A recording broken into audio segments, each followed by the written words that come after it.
Welcome to Man Does Tech, where I solve the problems you didn't even know you had.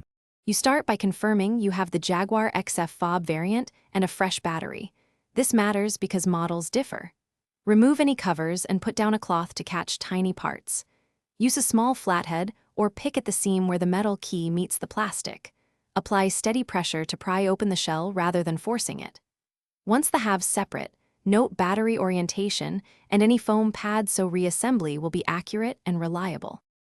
You now lift the old battery straight out, making sure not to touch the circuit contacts with bare fingers. Oils can corrode them. Replace with the correct CR 2032 or model-specific cell observing polarity. While the case is open, inspect the PCB for bent contacts, corrosion, or displaced foam that can affect button feel. Press the rubber pads to confirm they make contact. If pads are torn or sticky, clean gently, or you realign the two shell halves and press firmly until the clips snap. Make sure the metal key seats correctly. Test the fob at a short distance to confirm lock, unlock, and trunk functions.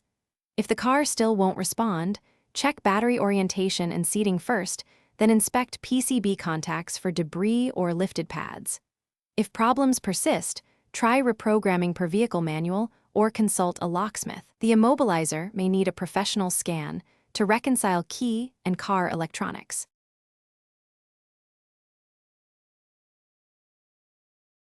Thanks for watching. If you found this helpful, don't forget to like and subscribe.